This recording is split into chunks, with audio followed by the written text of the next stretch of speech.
नमस्कार दोस्तों, आज के इस वीडियो में हम कुछ और चीजें पढ़ने वाले हैं। कुछ इंपॉर्टेंट चीजें जो आपको आगे चलकर काम आएंगी। जब आप क्वेश्चन सोल्व करेंगे तब आपको पता चलेगा कि ये चीजें कितनी इंपॉर्टेंट होने वाली हैं। तो आज के इस वीडियो में हम कुछ ऐसी ही चीजों के बारे में पढ़ने वाले हैं। तो चलिए शुरू करते हैं। टॉपिक का नाम क्या होगा? Some examples of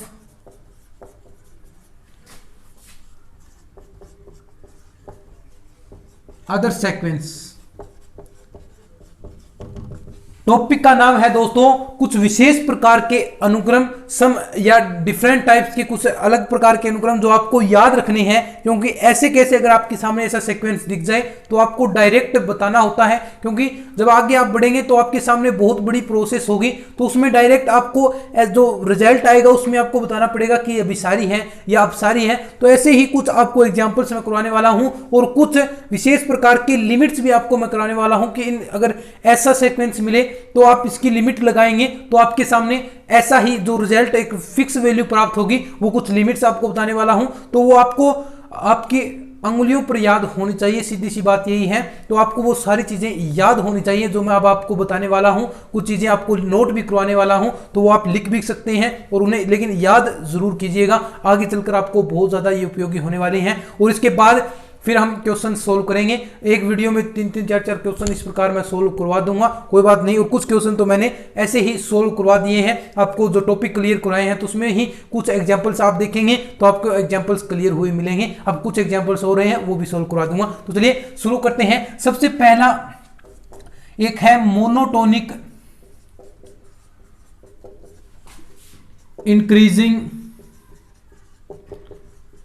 increasing and convergent sequence. Example करवाने वाला हूं दोस्तों। मैं आपको कुछ विशेष प्रकार के एग्जाम्पल बता रहा हूं, तो वो एग्जाम्पल आपको ध्यान में रखने हैं। यानी इसका हिंदी अर्थ क्या हुआ? Monotonic increasing and convergent sequence. इसका अर्थ क्या हुआ कि एक दिष्ट वर्धमान अभिसारी अनुक्रम। एक दिष्ट वर्धमान अभिसारी अनुक्रम। ये टॉपिक दोस्तों इंपॉर्टेंट है, ये चीजें आपको याद रखनी है। एक दिष्ट वर्धमान अभिसारी अनुक्रम, ये लीजिए।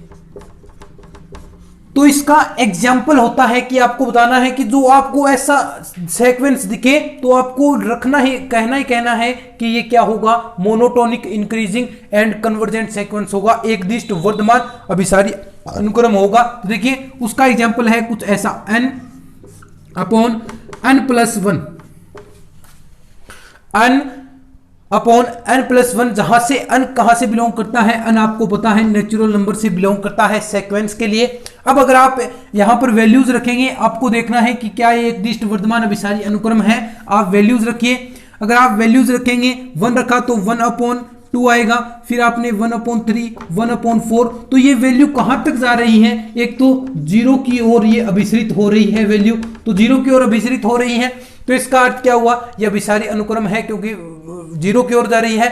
लेकिन इसमें वैल्यू एक दिष्ट वर्धमान भी अनुक्रम है, क्योंकि जो आगे स्टेप देखेंगे, आप जो स्टेप देखेंगे तो उसमें आप पाएंगे कि जो लगातार ये स्टेप बढ़ रहा है। तो ये सबसे पहले आपको एग्जांपल याद रखना है कि किस प्रकार का सीक्वेंस होगा।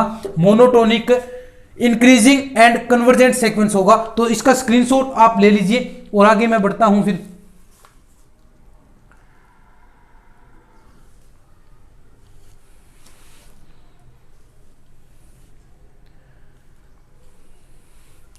ठीक है, अब देखिए ये बात हुई। अब यहां पर थोड़ा सा मैं चेंज करूंगा। एक नंबर ये चीजें लिखते रहिएगा साथ साथ। अब यहां पर मैं लिख दूंगा and divergent sequence. Monotonic increasing and divergent sequence का एग्जांपल आपके सामने कुछ ऐसा है। एंड ये अगर आपके सामने सीक्वेंस के रूप में आए, कुछ ऐसा आपको मिलेगा। जब क्वेश्चन सोल्व करेंगे तब आपको पता चलेगा कि ऐसी चीजें आएंगी। तो ये सीक्वेंस क्या होगा याद रख लीजिए। आप जो आपके पास नोटबुक है उसमें आप नोट्स बना रहे हैं या कुछ भी लिख रहे हैं तो उसमें आप देख लीजिए, इस प्रकार लिखिए चीजों को। एन क्या होगा? ये monotonic increasing and divergent sequence होगा। तो ये सी चीजें लिख लीजिए। नंबर 3 पर बात आएगी मोनोटोनिक, इस बार डिक्रीजिंग चलेगा। Monotonic decreasing and convergent sequence,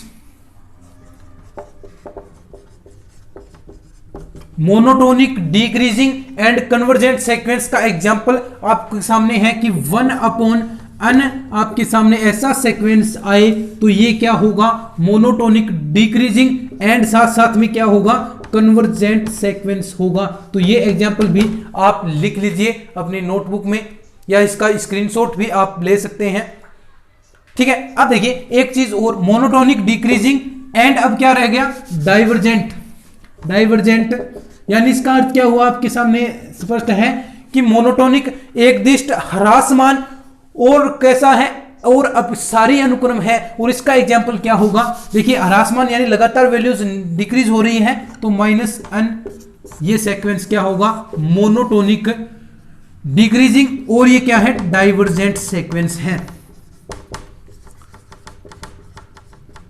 ठीक है, तो ये चीजें आपको याद रखनी है। अब मैं आपको कुछ विशेष प्रकार की लिमिट्स बताने वाला हूं, लिखा रहा हूं मैं, वो आप ऐसी कैसी लिख लीजिए और साथ साथ में उन्हें याद भी कर लीजिएगा। याद करेंगे तो और भी बेस्ट होने वाला है, तो इनको चीजों को आपको याद जरूर करना है। तो देखिए मैं लिखा देता हूं फटाफट,